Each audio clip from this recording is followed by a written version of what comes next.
19 million.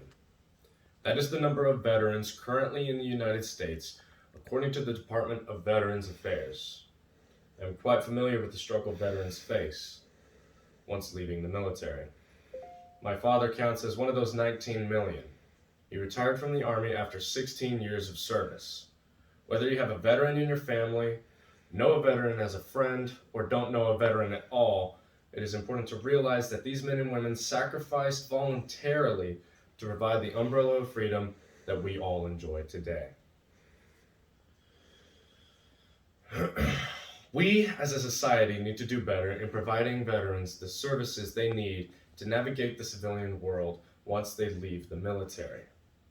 It will benefit you to know the main problems veterans face when leaving the military: unemployment, homelessness, and poor mental health. That way, we as a society can step up to the plate and honor their sacrifice and give the veterans the help that they need. The transition from uniform duty to the civilian workforce is not just a change of jobs for veterans. Many civilian employers do not understand how the skills of the military can transition to useful skills in the civilian workforce. Many employers also have misconceptions about veterans, such as the assumption that all veterans have PTSD, or that veterans are trained only to take orders and not to give orders. Members often serve in roles that closely mirror civilian jobs. This compatibility is often lost in transition on many veteran resumes.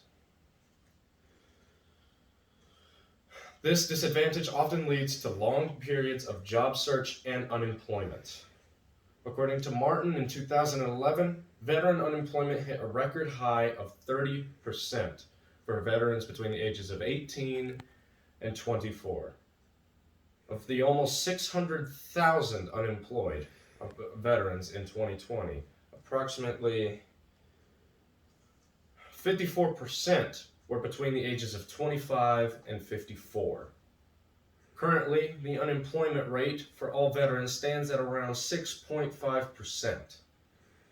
It is only natural to make the logical transition that without meaningful employment, the next big issue facing American veterans is homelessness. According to the Department of Housing and Urban Development, the number of homeless veterans increased in 2020, even before the COVID pandemic hit.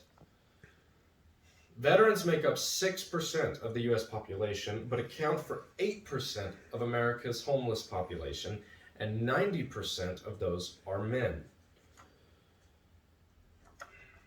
Veterans specifically face unique challenges when it comes to finding safe and affordable housing. Not only must they navigate the affordable housing market, they often face economic hardships, multiple and extended deployments, and in some cases mental illnesses that hinder one's ability to find the assistance that they need.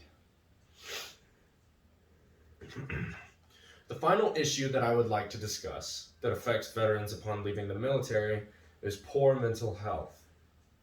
3 primary health concerns affect many veterans: post-traumatic stress disorder, or PTSD, depression, or a traumatic brain injury. Soldiers today face casualties from IEDs and suicide bombers. These mental health issues, along with unemployment and homelessness, can often lead to a number of veterans to experience depression, a loss of purpose, and sometimes family issues when they separate from military service. Tragically, this also sometimes leads to suicide as well. Unfortunately, 22 veterans a day lose their lives to the mental illness of suicide. If left untreated, these conditions can have long-lasting and damaging consequences, impairing relationships, work productivity, quality of life, and overall well-being for veterans and their families. To bring things to a close, it is sometimes hard for veterans to make the transition from the military world to the civilian world. and we need to do better in helping veterans make this transition successfully.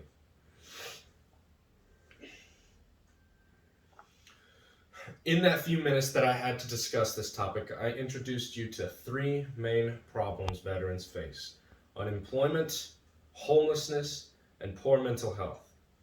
I encourage you all to find ways to involve yourselves in supporting and caring or assisting those who gave us so much so we can lead the lives that we do today. A common motto for the military is leave no man behind. They never gave up on us as a country, and we shouldn't give up on them.